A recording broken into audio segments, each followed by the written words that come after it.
Guarantee है। यहाँ की जनता और अपनी तरफ से Shri Sumit Sharma ji, support cell BJP Jammu and Kashmir UT के, मैं अपनी तरफ से और इस चेका गुड़ाका पंचायत के सभी उपस्थित मेंबरान की तरफ से इनका तहे दिल से स्वागत करता हूँ। मैं बिना गर्ज ही कहूँगा इनको, क्योंकि हमने इनको वोट नहीं दिया है, जाना नहीं, पहचाना नहीं है। आज पहली बार हमने इनको देखा है, लेकिन ये यकीन रखता हूँ, तवक्का रखता हूँ, उम्मीद रखता हूँ ऐसे जैसे यंग और काफी इंटेलिजेंट हमारे जेके यूटी के इस वक्त कन्वीनियर हैं, ये स्टेट्स के सपोर्ट्स के। मैं उम्मीद रखूंगा कि जो हमारी छोटे बड़े मसाइल होंगे ये हमारी बात आगे तक ले जाएंगे, और पूरी उम्मीद है जनता को भी और मुझे भी कि अच्छी तरह से ये आगे पहुंचा के हमारे जो मुतालबात हैं, छोटे हैं बड़े हैं, उनको हल करने की कोशिश करेंगे। हमें इनके साथ कोई जान पहचान नहीं, आप लोग तो हमें जानते हो, हम 10-15 साल से बीजेपी के अंदर काम कर रहे हैं। हम लड़ते हैं, झगड़ते हैं अपने नेताओं के साथ, चाहे वो हमारे एमएलए साहब हों, दिलीप साहब हूँ, चाहे वो शक्ति जी हूँ, चाहे वो हमारे क्या कहते हैं सुनील जी हूँ, चाहे हमारे डिस्ट्रिक्ट प्रेसिडेंट हूँ, चाहे स्टेट प्रेसिडेंट हूँ, हम आपकी बातें आगे तक ले जाते हैं, पहुंचाते हैं, पहुंचाने की कोशिश करते हैं। लेकिन एक बात यह है कि थोड़ा बहुत हमारे चेका गुड़ाका त्रेना कुहाड़ी में इतनी एज के बुजुर्ग मिलेंगे आपको जिनकी कोई सुनाई नहीं होती। हमें इस चीज का दुख है। चलो, हमें इस चीज की खुशी है कि हमारे असलम साहब ने बड़ी मेहनत की, कोशिश की कि शर्मा साहब को यहां तक आए।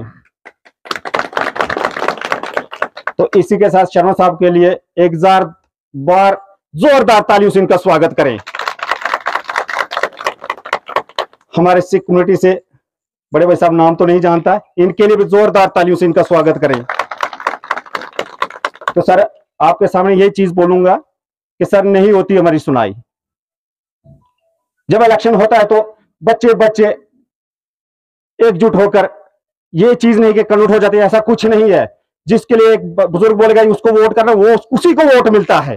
जनाब नरेंद्र मोदी जी, जनाब सुमित शर्मा साहब, जनाब डॉक्टर जितेंद्र साहब, जनाब हमारे आशिक साहब, जनाब मन हमारे रविंद्र रैना जी।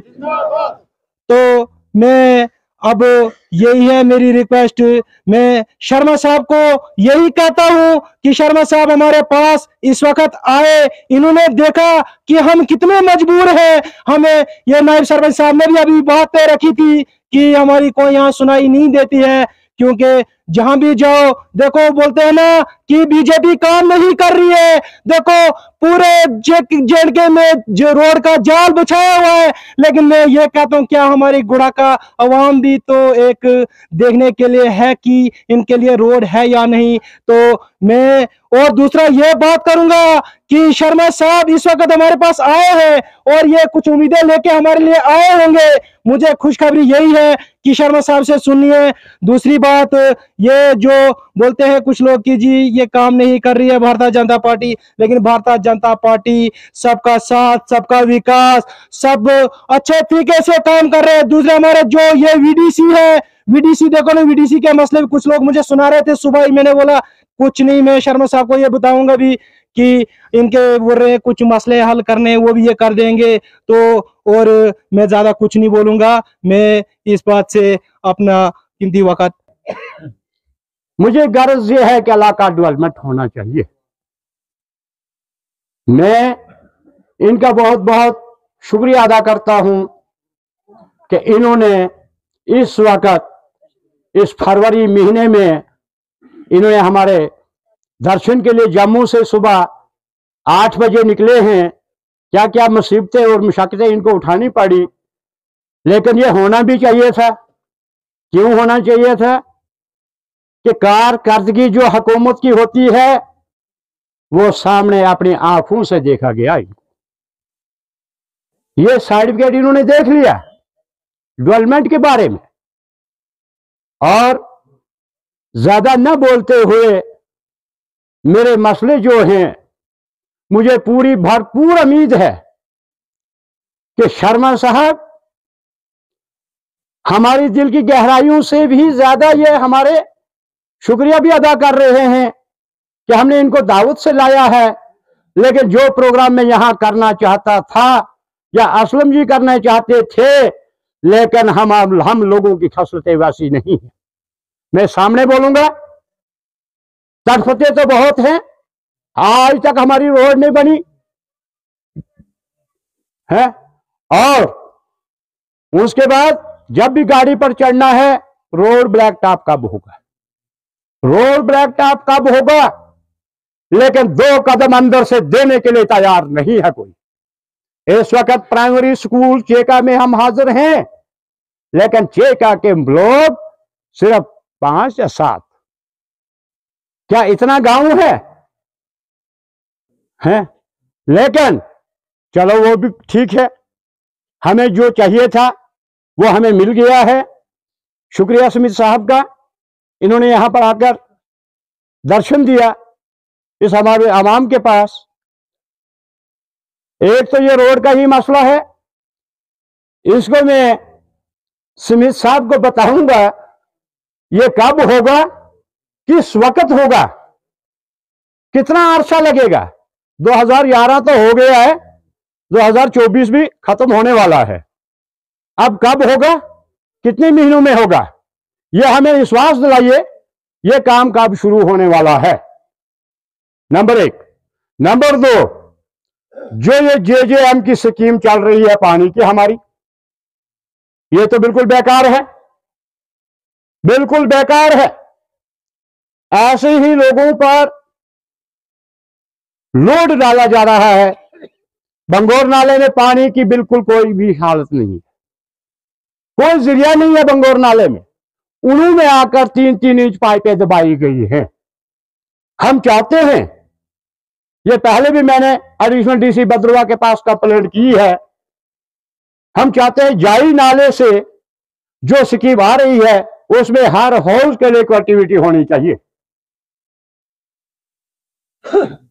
और बिजली की हालत जो है वो पहले भी हमारे, मैं शुक्रिया करता हूं हमें अपनी मीडिया का भी, के शर्मा साहब का, के शाह साहब का है कि इन्होंने फिर आज यहां पर आने का मौका दिया। तो बिजली की हालत वही कंडीशन है, खंबे 18 फुट से 7 फुट पर आगे, इतने अच्छे खंबे लगे हैं यहां पर। हमें बेवकूफ बनाने के लिए हर वक्त आते हैं, फोटो उठाए जाते हैं। मार्च में लगेगा काम, अप्रैल में लगेगा काम, अब अप्रैल भी आने वाला है, मार्च भी खत्म होने वाला है, लेकिन हम ये खंबे नहीं देखेंगे। है ये देखो, खंभों की लाइन ऊपर से लगी है, अगर ऊपर से गाड़ी आई होती तो नजर आता था कि ये पोल क्या है। इधर नीचे से भी जनाबों ने देखा है क्या हालत है बिजली पावर की, और पावर भी इतनी है कि रोटी दिखाई नहीं देती है, इतनी फर्स्ट क्लास पावर है, हमें मेहमान भी नहीं पहचाना जाता है। इस पर भी शर्मा साहब से मैं रिक्वेस्ट करूंगा कि इस पर भी थोड़ा जोर लगाइए। इसकी बातचीत भी हमारी नरेंद्र मोदी जी के पास, गवर्नर के पास, इन सब के पास हमारी बातें ये जानी चाहिए।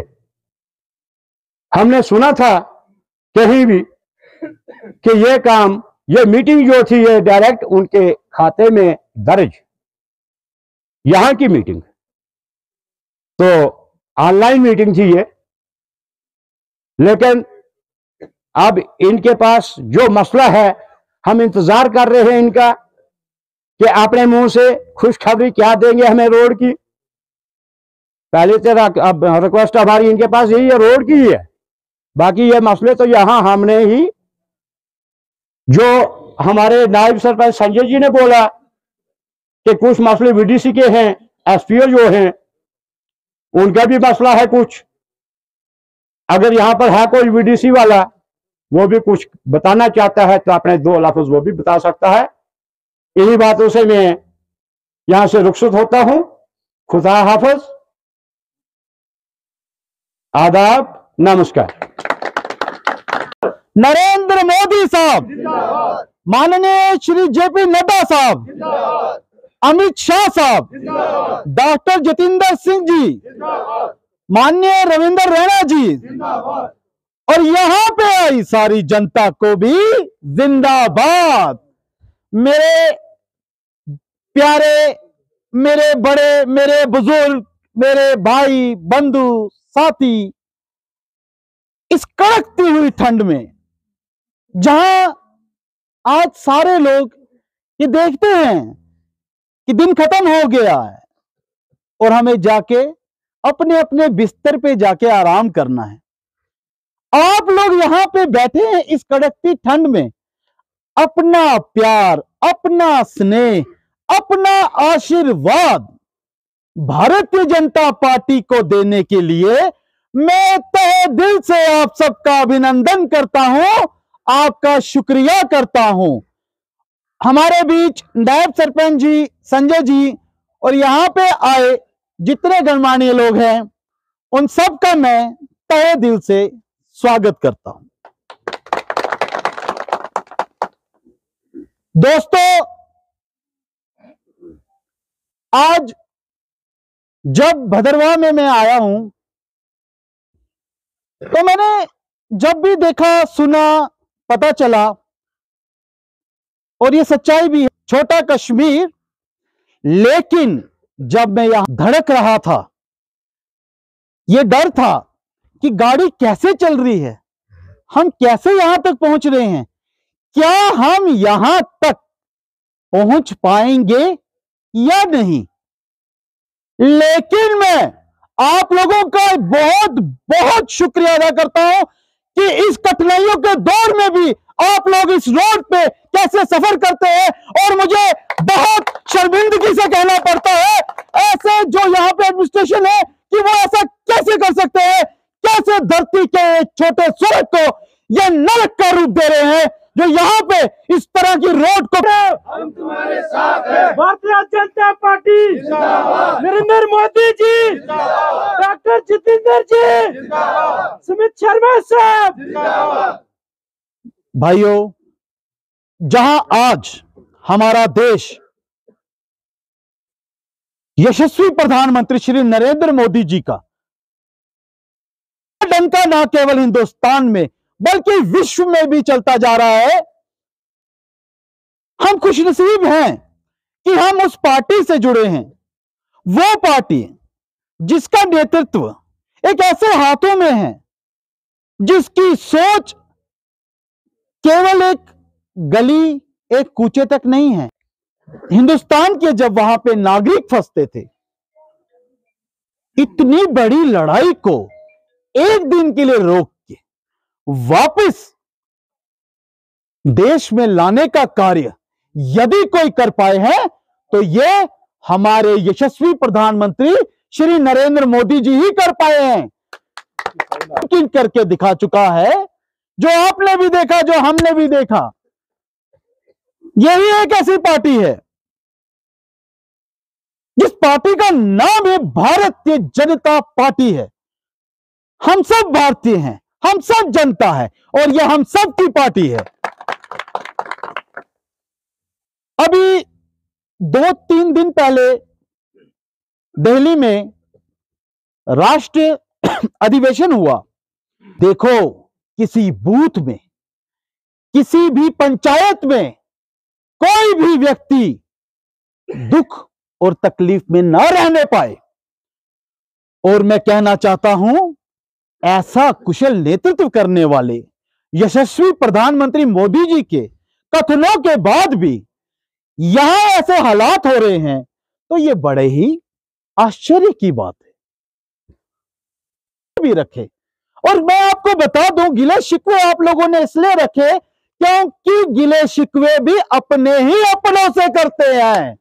आप सबके दिल में भाजपा के लिए प्रेम है, आप सबके दिल में भाजपा के लिए विश्वास है, तब जाके आपने अपना दुख बांटा।